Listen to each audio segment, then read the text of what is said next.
What's good, my fellow peasants, on this most auspicious of days? Well, actually, no, I'll take that back. It is American election day. There ain't nothing auspicious about that shit.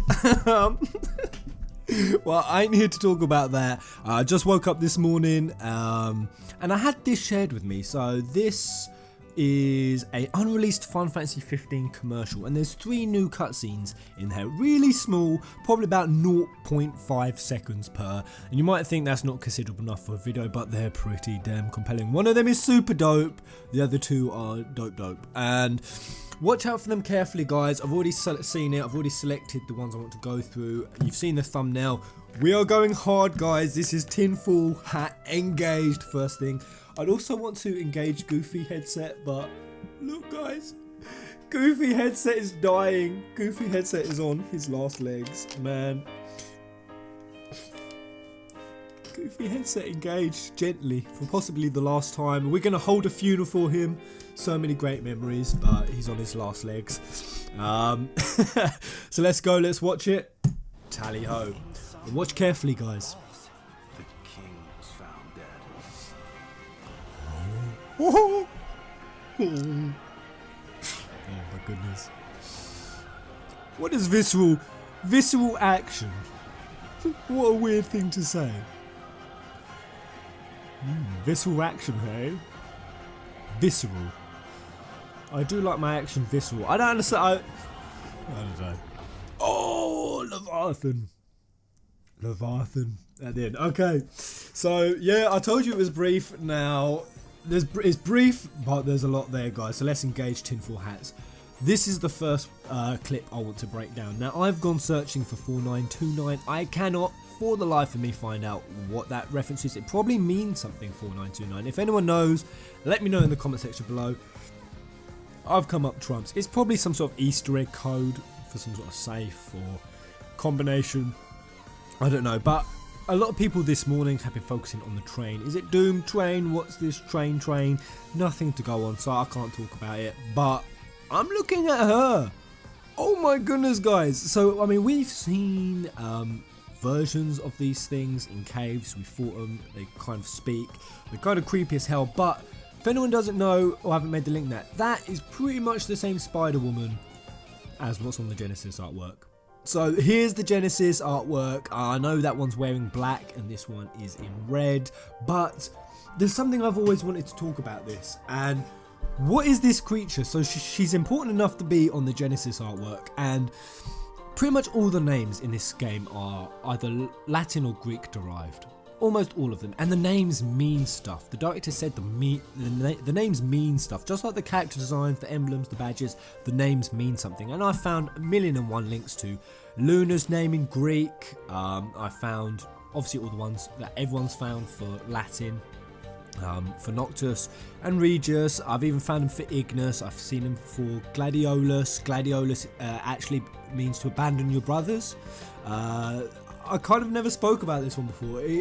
I theorised that parts of my Sons of Odin video would be that Gladiolus goes off, he goes to hell, and that he leaves his brothers. And his name actually does kind of mean abandoned brother.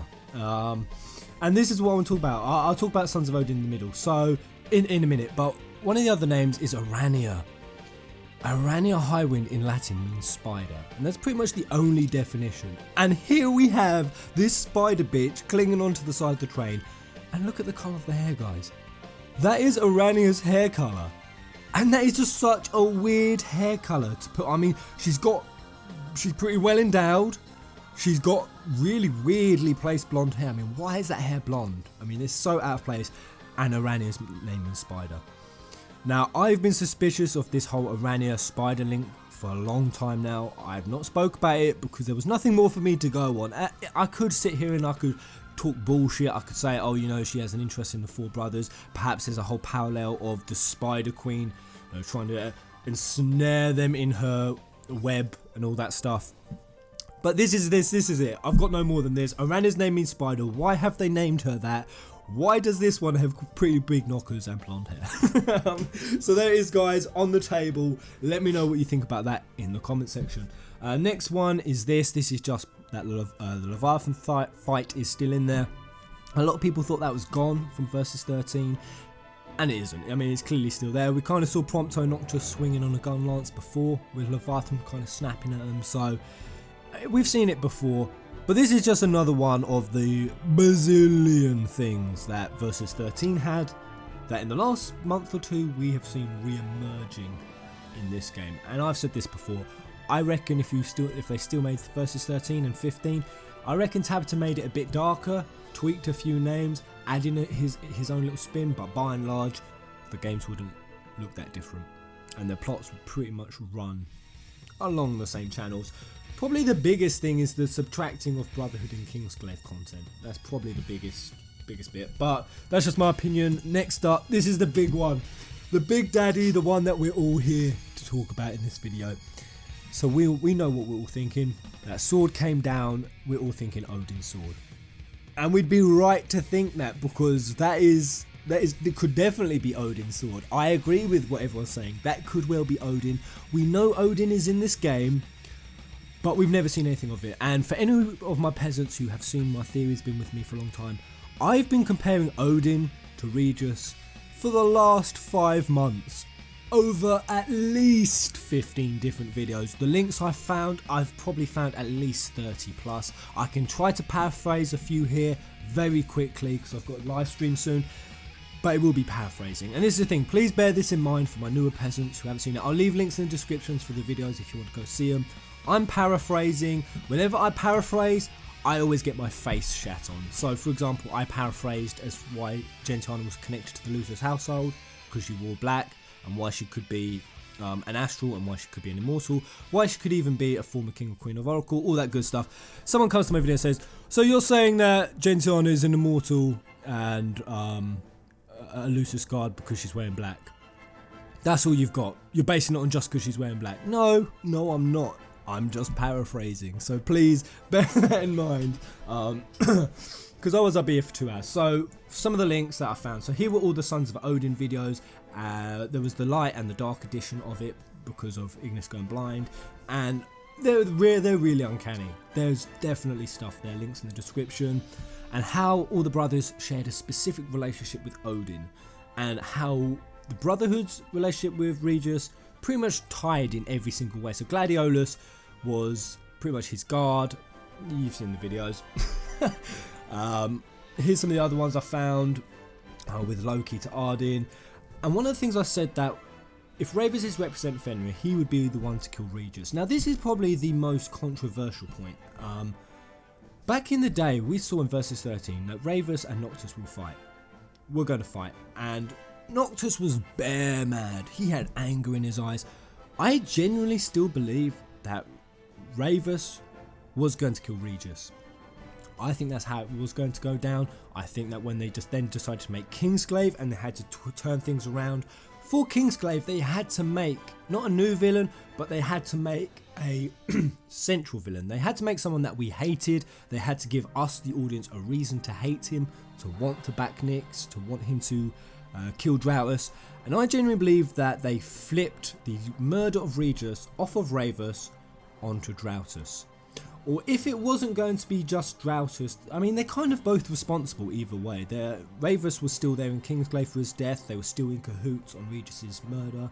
Noctis could still be mad at Ravers for that. I mean, in this game, I'll just say, although he didn't put the sword in, Ravers still abetted his father's death. He just wasn't strong enough to go up against Regis. Noctis could still blame him for that. Honestly could. But I genuinely think that back in Versus 13 it was Ravers. But moving on past that, I then did this video here. Now, this was talking about the War of the Magi, the War of the Triad, how there were scary links. There's loads of them, guys, and everything to do with the Astrals and how I thought they were enslaved by the Lucii. How because Nyx gave his life in servitude. I think it's in servitude. I don't think he's given his life as in death. I think it's life in servitude. He could come back as an Astral. And how possibly Odin was trying to free the Astrals. And the Astrals were going for their freedom, just like in the War of the Magi and the Triad. They're enslaved by the gods of gods, then by mankind. And it was 2 weeks after I did this video that Tabata came out and said, if ff15 is taking most influence from any previous game in the franchise, it is ff6. And I'm just like, ka-ching, yes, nailed it. I knew it. I saw those links. And I can guarantee, guys, it's the one with the Majorana Triad. There is nothing else. I mean, the links there are compelling. There's nothing else to show where FF6 is getting, FF15 is getting its FF6 influence, bar this. And one of the huge parts of this is that Odin is petrified in his castle. He's the king. He has control over the astrals, just like Regis does. He gets petrified in the castle, but then he returns later. So Odin returns as Raiden.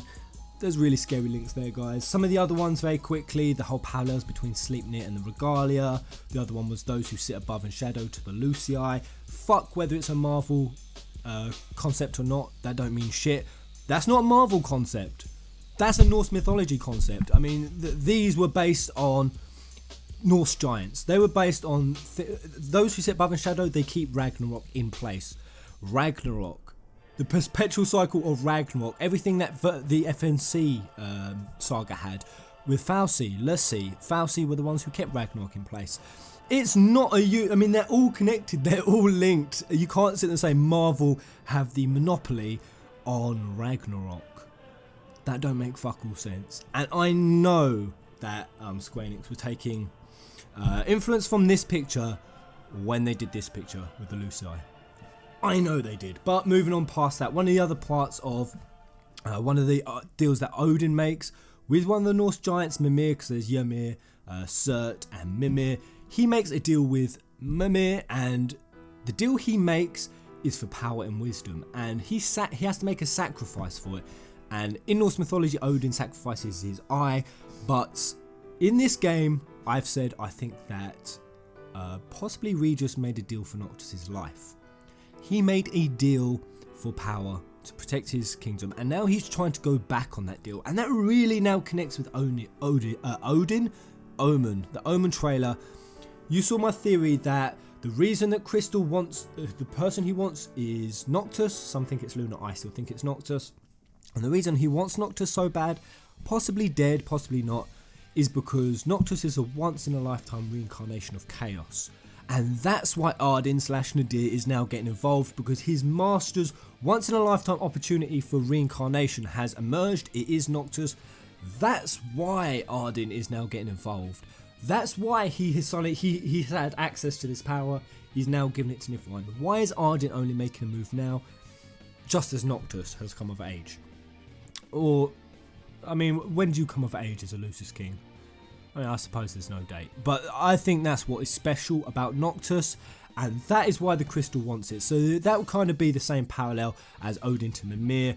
And that's why the Crystal wants Noctis so bad. But the final one was, and I'll just say this is what Odin looks like in the Genesis artwork, and I even found a link to that with the FF15 logo. I said this logo, like every other FNC and almost every other just game in the franchise, is always an end game spoiler. And Odin will, Regis will be in at the end of the game. He will, whether he's in the form of a ghostly Lucii, or whether he's in the form of the Old Wall.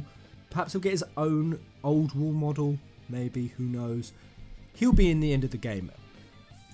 Odin's horse's head is there in the logo. So that was the other one, Peasants. Look at the mane, look at the head. It's there, guys.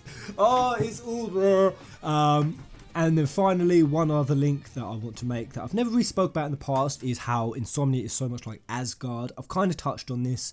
There's only one bridge that leads into Insomnia. One bridge, and it was even described that this is the bridge that connects Insomnia to the rest of Lucis. And this is the bridge that Luna crosses at the end of the game. What do we know about this little character here, guys? She has this knack for getting us into places. She got us into the Niflheim base. Perhaps she'll be the one who gets us back into Lucis when Insomnia, when we try to reclaim our throne. Is that Iris's role? And if it is, because the other place that has only one big bridge that connects to it is Asgard. It only has one bridge, just like Insomnia. And in Asgard, or Norse mythology, the bridge is called the Rainbow Bridge. And Iris's name means rainbow.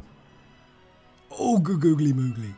The connects are all there. So the links are all there. And the reason I'm talking about all this and re-emphasizing all of my Odin points is because this trailer here, the first time we've ever had a smidge a smidgeroony of a hint of Odin. We've never had anything. We know he's in the game, but we've never seen anything, and the first time we ever get a hint, they just happen to be talking about Regis. Insomnia false.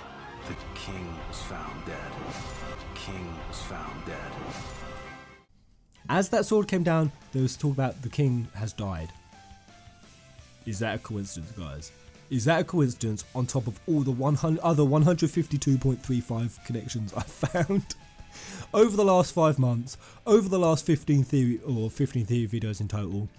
Is that a coincidence that just as we see that they're talking about Regis and his death? I don't think it is. Again, I'll put all the links in the description, guys. Let me know what you think. What we also have to bear in mind is Odin has been confirmed as being in the game, but in the cosmogony book, he's not an astral. That's the thing. He's not one of the 6 or 7, I can't remember what it is now, summons that we have access to. We know what summons we're going to get now. Odin isn't one of them. And wouldn't that just be exactly what would happen if Regis was Odin?